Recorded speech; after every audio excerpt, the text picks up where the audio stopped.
नमस्कार जय जगन्नाथ ओडिशा किचन को आपण मानको बहुत बहुत स्वागत। आज मु आपण मानको पई नै के आछि ट्रेडिशनल वे रे खासी मांस आलूर झोल जोटा कि बहुत ही सहज उपाय रे बनिबा सहित बहुत ही स्वादिष्ट रहिबो।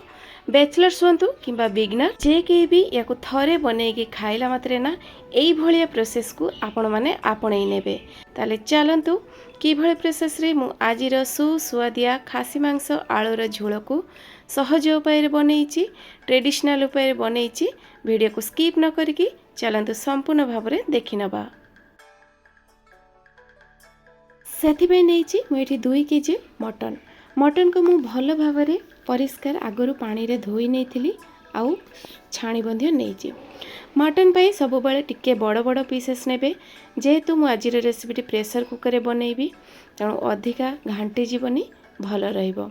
आउ जो मटन नेबे ता सहित नहीं मु किछि चर्बी टिके चर्बी मटन देहरे नेबे जहा फल झोलर टेस्टा भल आसीबो खाइबा पई मध्य भल लागिबो। एपटे मु आउ अल्प किछि चर्बी गोटे प्लेट रे रखिछि बाहर करके ताकू आमे पछरे यूज करिबा। आजिर मटन को आमे प्रेशर कुकर रे जेहेतु बनेबा सेथि डायरेक्ट आमे मटन सब को प्रेशर कुकर देहरे देई देबा। स्वाद अनुसार देखिकी देई देबा लूण हाफ चामच दबा हलदी गुंड राग लंका गुंड दबा ये आम गोटे चामच आउ देदेबा ये कंचा सोरिष तेल गोटे चामच। 2 केजी मटन पाई मुझे नहीं 2 ରୁ 3 चामच मापर दही टिके खटा दही नेबे भल रहिबो। आउ नहीं बड़ साइजर गोटे टमाटो जदि न थाए ताले दही टिके अधिका नेबे नले दही जदि न थाए टमाटो टिके अधिका नेबे। तो ए सब को देकी आमे भल भाव में हाथ रे पूरा गोलई नबा 5 ରୁ 7 मिनिट पर्यंत गोलैबा। जेते भल भाव में गोलैबे मटन रो टेस्टा सेते बढ़िया आसीबो। मटन देहरे सबु मसला देखंतु बेस बढ़िया भाव में लागी जाइछि। एबे आमे पानी या देहरे बिल्कुल भी दबानी प्रेशर कुकर घोड़णी लगेकी लो टू मीडियम फ्लेम रे आमे 3टा हुइसिल आसीबा पर्यंत छाड़िबा। संगे संगे आमे प्रेशर कुकर को खोलिबानी प्रेशर रिलीज होबा पई आमे याको किछि समय पर्यंत छाड़िबा। तार भितरे बसै नैछि मु एपटे गोटे कड़ाई देहरे दउछि एठी सोरिष तेल 2 केजी रो मटन पई मु एठी नउछि 100 ग्राम रो सोरिष तेल। अल्प सोरिष तेल नउछि काइना मटन देहरु तेलटा रिलीज होबो। तो एठी ट्रेडिशनल वे रे जेहेतु आमे बनाउछे तेनु ता देहरे दउछि मु किछि आलू को भाजी नउछि। कलर पाई दे दूची लूण आउ दे दूची हलदी गुंड।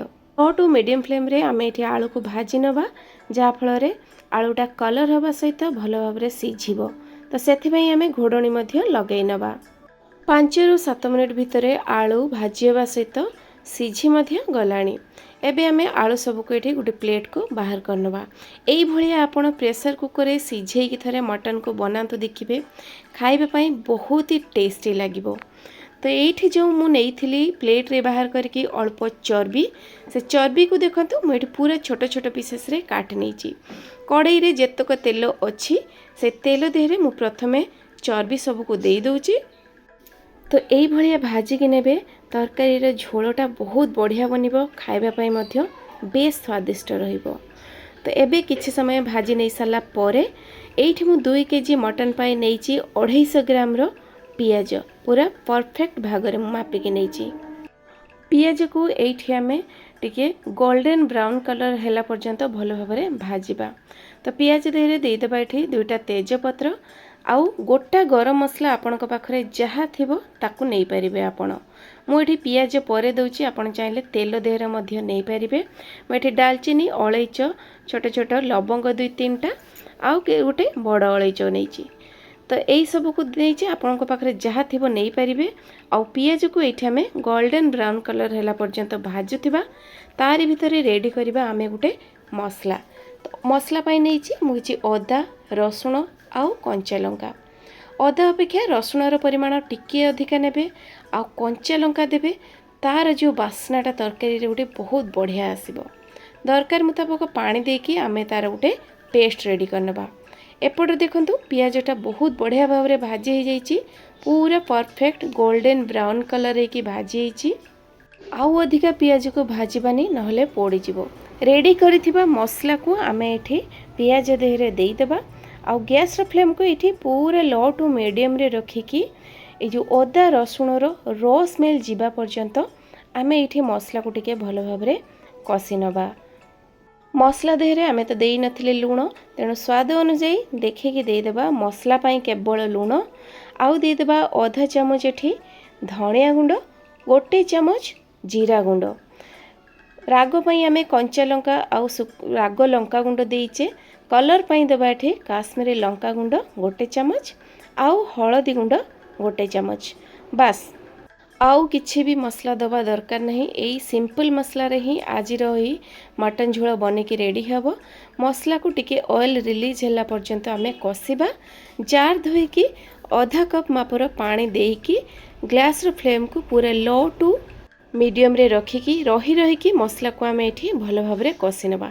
देखि पारथबे मसला बहुत बढ़िया भाबरे कषि हेची, कलर मध्य बहुत बढ़िया आसीची। तो एई स्टेज रे आमे कोन करिबा ना सिझेकी जो मटन को रखिथिले से सब को देई देबा।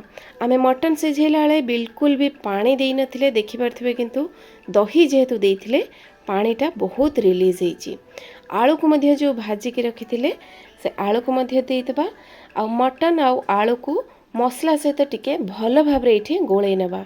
एठी फ्लेम को आमे हाई रे रखिबा। भल भाबरे गोळेई नेकी घोड़णी लगेई देकी आमे छाड़ी देबा याकू आउ 5 रु 7 मिनिट पर्यंत, जेमती आलू आउ मटनटा आउ टिके भल भाबरे सिझी जिवो आ तारे झोलटा मध्य भल बनिबो।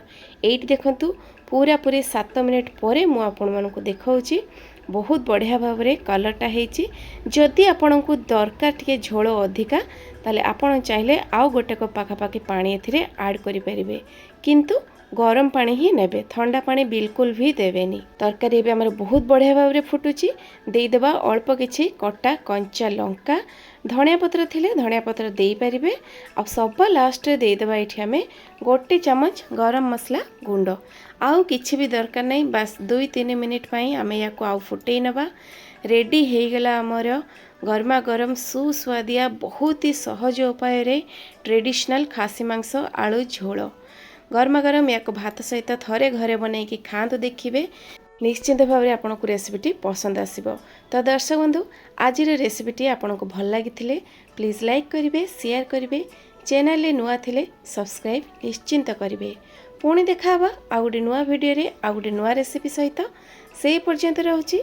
नमस्कार, जय जगन्नाथ।